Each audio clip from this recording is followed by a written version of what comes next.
Durante gran parte de la historia de la vida en la Tierra, los organismos evolucionaron rodeados de materiales naturales. La madera, las hojas, los restos de animales, el polen, las algas o incluso el petróleo que se filtra de manera natural desde algunas formaciones geológicas han estado presentes durante millones de años. En todo ese tiempo, bacterias, hongos y otros microorganismos desarrollaron herramientas químicas para descomponer esas sustancias y reutilizar sus componentes. Podría decirse que la naturaleza construyó durante miles de millones de años un gigantesco sistema de reciclaje capaz de aprovechar casi cualquier cosa que apareciera en el ambiente. Sin embargo, hace poco más de un siglo apareció algo completamente nuevo, un material que nunca había existido, un material diseñado por seres humanos, fabricado a escala industrial y producido en cantidades tan enormes que hoy puede encontrarse desde las playas más remotas hasta las profundidades del océano. Ese material es el plástico. Cuando hablamos de contaminación plástica, solemos imaginar botellas flotando en el mar, bolsas atrapadas entre rocas o fragmentos diminutos conocidos como microplásticos.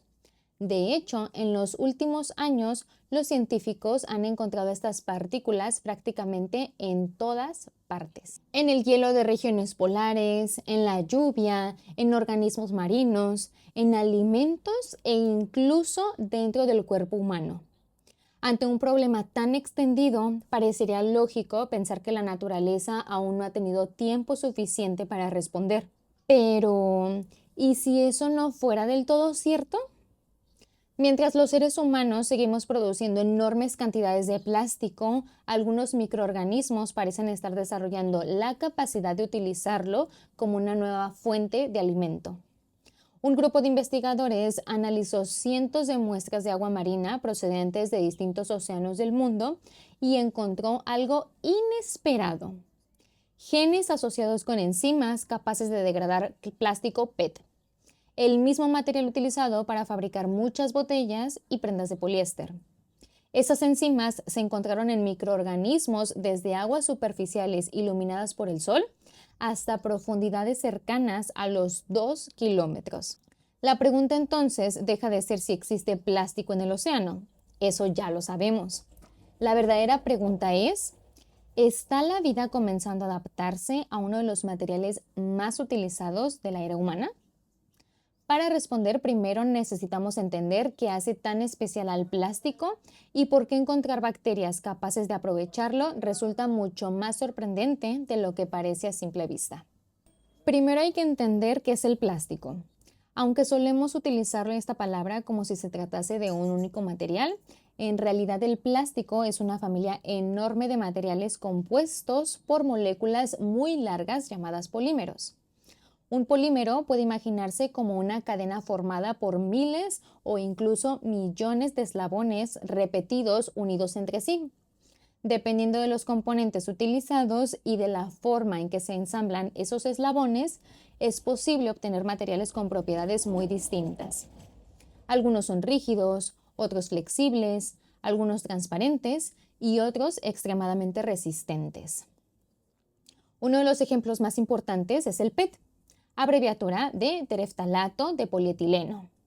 Aunque el nombre puede sonar complicado, es probable que tengas varios objetos fabricados con este material a menos de 1 metro de distancia en este momento.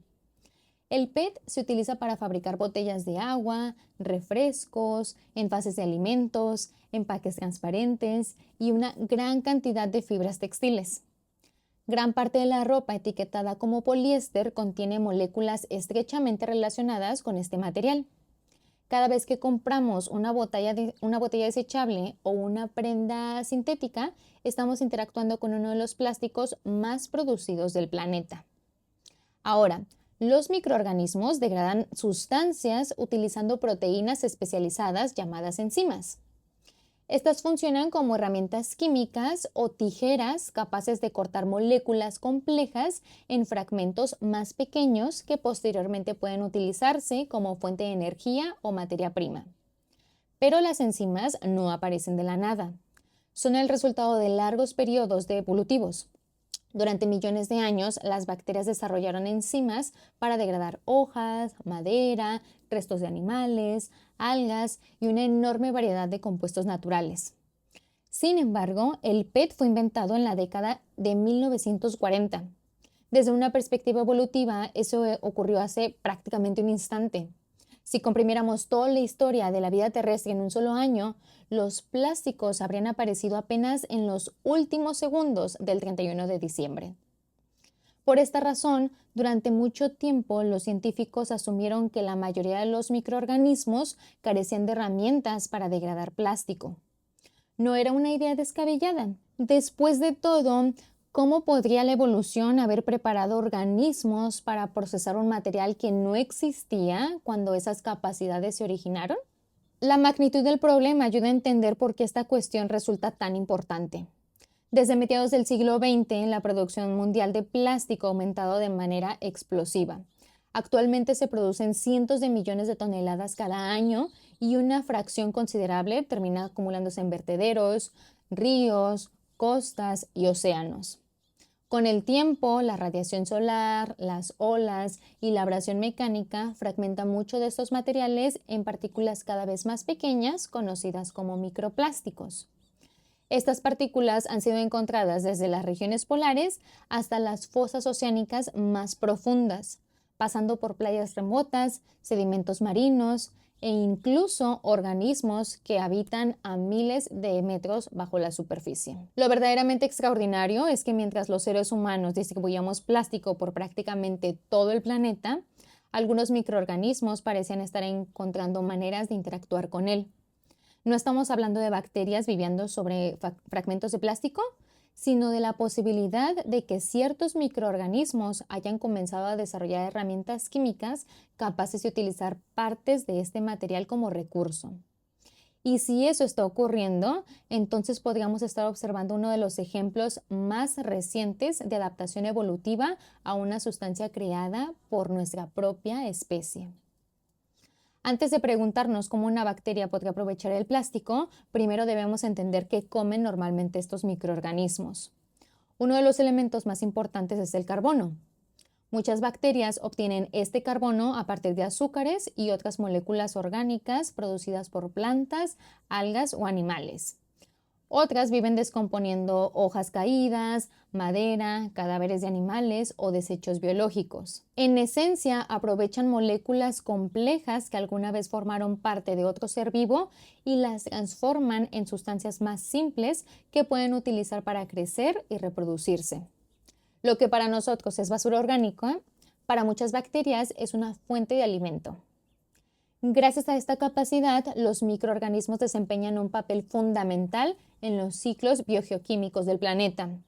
Sin ellos, enormes cantidades de materia orgánica se acumularía indefinidamente y muchos nutrientes quedarían atrapados sin poder regresar al ambiente. En cierto sentido, las bacterias funcionan como el sistema de reciclaje de la Tierra. Son responsables de devolver carbono, nitrógeno, fósforo y otros elementos al ecosistema para que puedan ser utilizados por nuevos organismos. Lo importante para nuestro tema es entender que las bacterias pueden aprovechar una enorme variedad de sustancias siempre que posean las enzimas adecuadas para procesarlas. Algunas degradan celulosa, otras petróleo, otras compuestos de azufre y otras incluso sustancias tóxicas para la mayoría de los seres vivos. Por eso, cuando los científicos encontraron microorganismos asociados con la degradación de plástico, la pregunta no fue si una bacteria podría hacerlo en un principio, sino qué enzimas había desarrollado para lograrlo y cómo habían aparecido esas capacidades. Para que quede más claro qué son las enzimas, podemos imaginarlas como herramientas especializadas. Una tijera diseñada para cortar papel funciona muy bien para esa tarea, pero probablemente no sea útil para cortar metal. De manera similar, cada enzima funciona con determinadas moléculas. Estas enzimas son mutables, pueden sufrir cambios en su secuencia y según la modificación le permite interactuar o degradar moléculas nuevas. Es decir, la evolución no crea enzima desde cero, sino modifica las herramientas existentes para interactuar con sustancias diferentes. Este proceso ha ocurrido muchas veces a lo largo de la historia de la vida. Cuando un compuesto se vuelve abundante en el ambiente, representa un posible cambio de oportunidad para los organismos.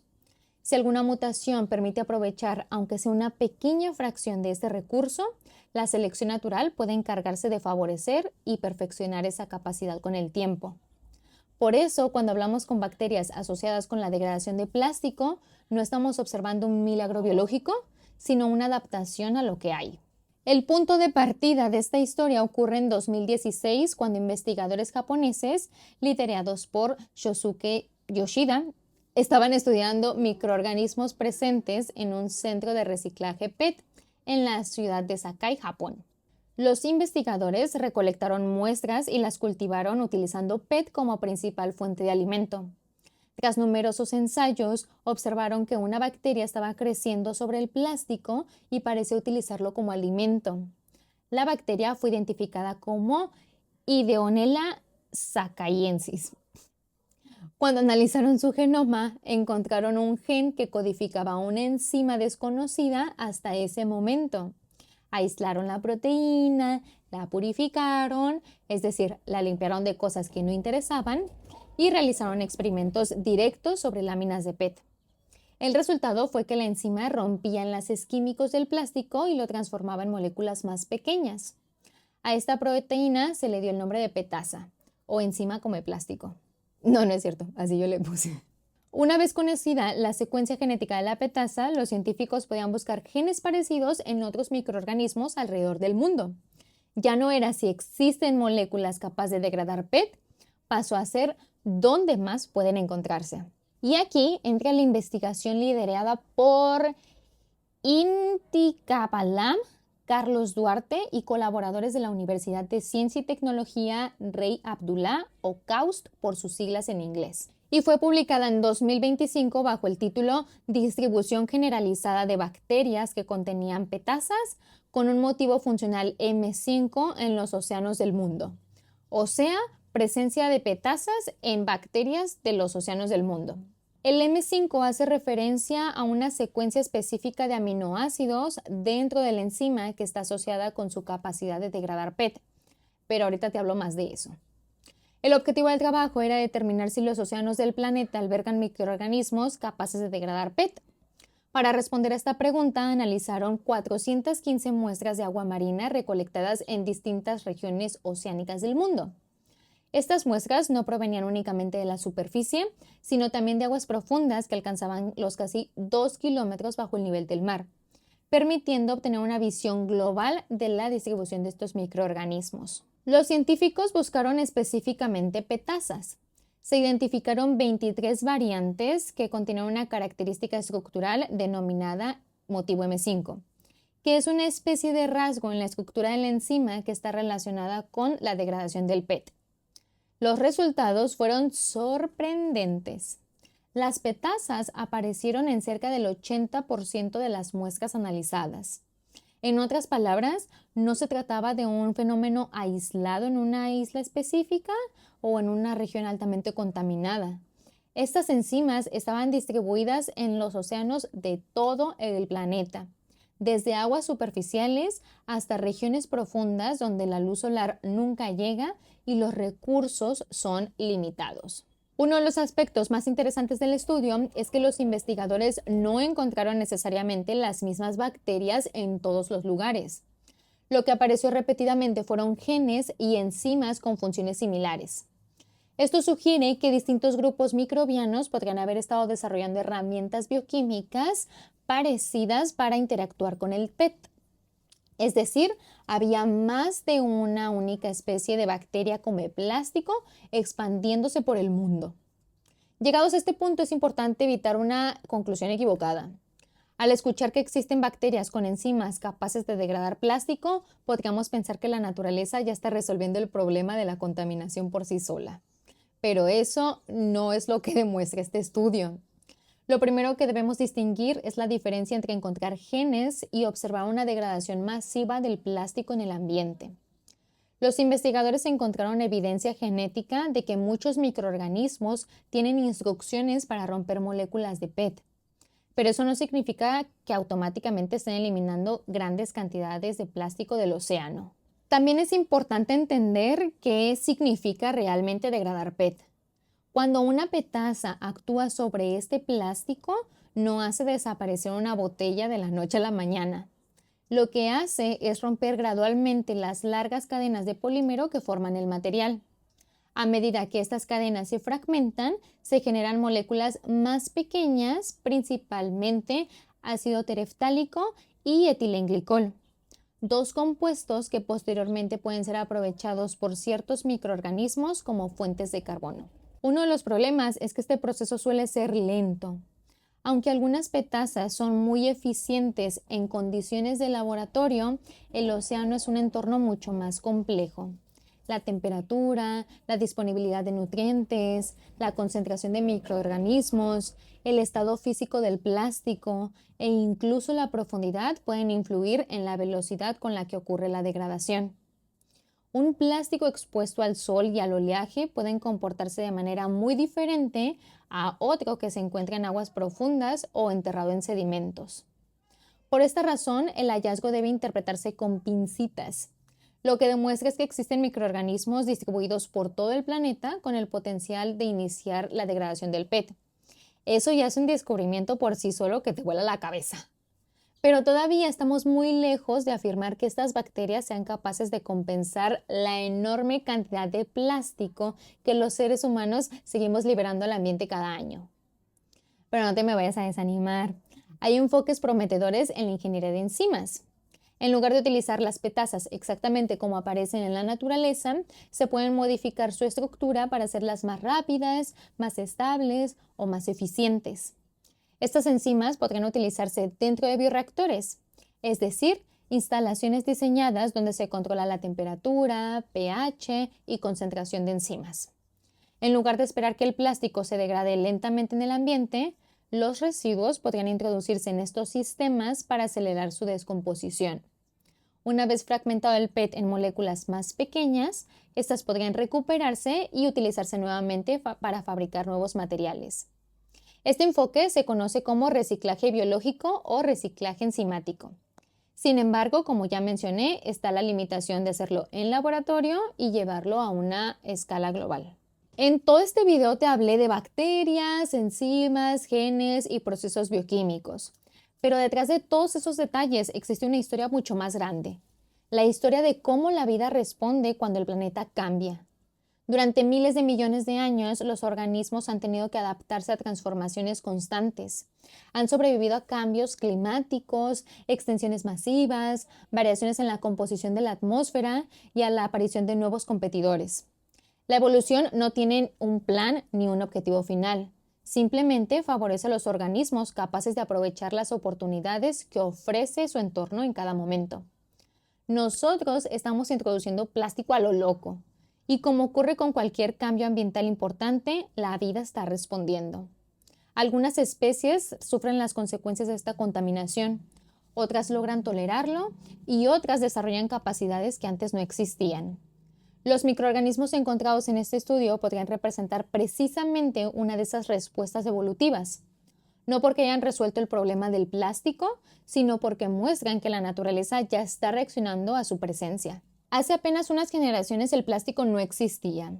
Hoy hay microorganismos en algunos de los lugares más remotos del planeta que parecen estar aprendiendo a utilizarlo como alimento. Y aunque todavía queda mucho por investigar sobre el alcance real de este fenómeno, el hallazgo nos recuerda algo fundamental. Cada vez que modificamos el planeta, también modificamos las presiones evolutivas que experimentamos los seres vivos. Por cierto, te quiero recomendar un video que ya está aquí en el canal.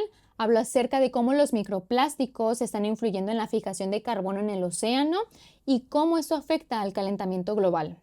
Te lo dejo por aquí arribita. ¡Chao!